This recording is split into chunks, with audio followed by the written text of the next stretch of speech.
நம்ம சங்கரன் கோவில் சித்திரை திருவிழாவின் ஒரு பகுதியா தமிழகத்தில் வேறு எந்த கோயில்களையும் இல்லாத அமைப்பிலான புருஷாமிருக வாகனத்துல சுவாமியம்பாள் வீதி உலா சிறப்பா நடந்துச்சு.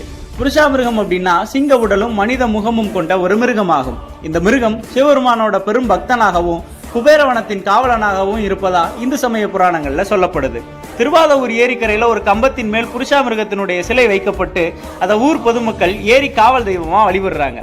மழை பெய்யாத காலங்களில் மழை வேண்டி ஊர் பொதுமக்கள் தேங்காய்களை தீயிலிட்டு கருக்கி மேலதாளத்தோட போய் புருஷாமிருகத்தின் மீது கருக்கப்பட்ட தேங்காயோட கரியை பூசி வழிபடுறாங்க.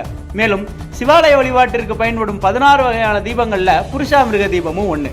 திருவாதவூர்ல புருஷாமிருக தீர்த்தமும் அமைஞ்சிருக்கு. அதாவது பிரம்மதேவர் வாழும் சத்தியலோகத்திலிருந்து சிவலிங்கத்தை திருமலபாடியில புருஷாமிருகம் பிரதிஷ்டை செஞ்சு வழிபட்டதா திருமலபாடி சிவன் கோவில் தல வரலாறு குறிப்பிடுது.